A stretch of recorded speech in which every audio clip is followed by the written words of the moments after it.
我係瀟瀟老師啊。咁今日咧我就嚟教下大家喺 LCM 考試裏邊會發生嘅一啲問題啦。咁咧 LCM 咧係做一個拍片形式嚟進行嘅考試啦，咁就好需要小朋友當時嘅臨時發揮啦。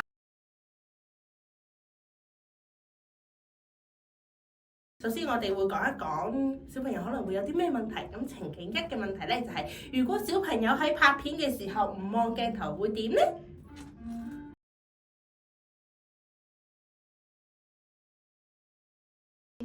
其實小朋友咧就好有好奇心嘅，佢會對外邊嘅環境咧好有探索嘅興趣啦。咁如果外邊嘅環境太多誘惑嘅話咧，都會影響小朋友唔專心嘅。所以我哋第一樣嘢咧就要減少嗰個誘惑啦。譬如一啲會係安排翻喺一啲安靜嘅環境啊，一個書房嘅環境咁，同小朋友進行呢個 LCM 拍攝嘅。其次，我哋仲可以活用一啲工具，譬如貼紙啊、手偶咁樣啦，叫小朋友咧將貼紙或者手偶咧放喺靠近呢個鏡頭嘅位置啦，令到小朋友咧會話：你睇下嗰度有啲乜嘢，叫佢望住嗰個貼紙或者手偶嘅。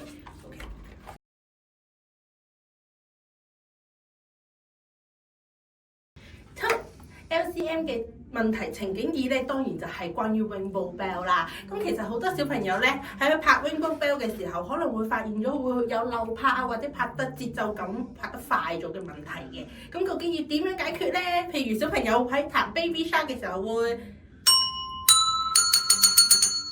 拍錯之餘，節奏仲會快咗喎。究竟要點報咧？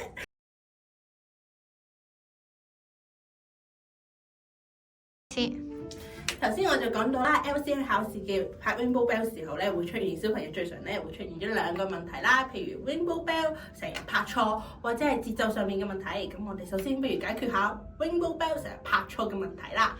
咁小朋友會拍錯 Rainbow Bell，其實就係對於一啲顏色嘅擺位唔正，即係一啲認知唔夠啦。咁其實一開始嘅時候咧，家長可以同小朋友先玩一個 Rainbow Bell 排列嘅方法，你要小朋友咧嘗試記翻紅色先放，跟住橙色、黃色咁樣，同佢多啲排咧，咁小朋友對顏色嗰個位置咧掌控就好啲，咁睇譜嘅時候咧都容易掌握啲啊。咁其次咧就係小朋友喺表演 Rainbow Bell 嘅時候拍錯咗點算好咧？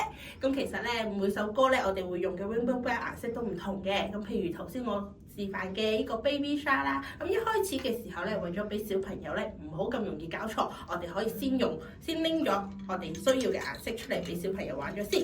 咁頭先 Rainbow Bell、Baby Shark 咧，我哋就會用到紅色、橙色、黃色同綠色嘅。一開始咧就先俾小朋友由呢4隻顏色開始先，咁就減少佢哋咧其他嘅顏色太過干擾佢嘅問題啦。啱啱咧就解決咗小朋友成日拍錯嘅問題啦。咁我哋要解決第二個問題，即係佢哋嘅節奏感問題啦。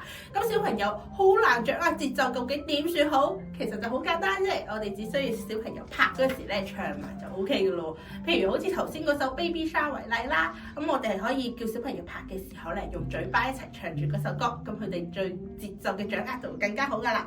譬如 Baby Shark Baby Shark Baby Shark Baby Shark。其實咧，頭先就每唱一個字咧，佢哋就可以拍一下個 Rainbow Bell。咁我哋一開始咧就可以唱慢啲，或者同小朋友一齊唱，令到佢哋嘅更對嗰首歌嘅節奏咧掌握得更好。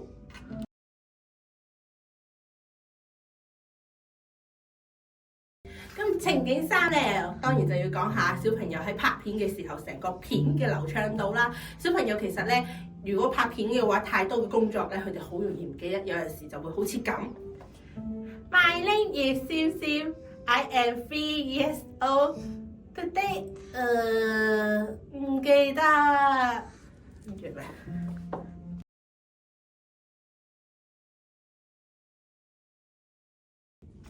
當遇到頭先情景3嗰啲問題，咁我哋拍片嘅時候應該要點樣做呢？其實就好簡單嘅啫。咁我哋喺前期同小朋友練呢個拍片嘅流程嘅時候咧，我哋可以利用圖卡啦，或者啲實物咧去提示小朋友嘅。譬如佢自我介紹嘅時候咧，你可以進行拍下心口咁樣意識，俾小朋友意識到拍心口就代表要介紹下自己。或者我哋要彈 Rainbow Bell 嘅時候咧，就可以向小朋友梳下一個 Rainbow Bell， 或者指一指佢咧，都可以令到小朋友記得佢之後要拍 Rainbow Bell 嘅。鍾意我哋嘅影片，記住 like、share、subscribe 我哋嘅 YouTube channel， 想緊貼我哋最新嘅資訊同埋優惠，記住留意我哋 Facebook 同埋 Instagram 啦。如果有興趣或者想了解更多嘅小朋友，快啲嚟搵我哋啦！我哋下條片再見，拜拜。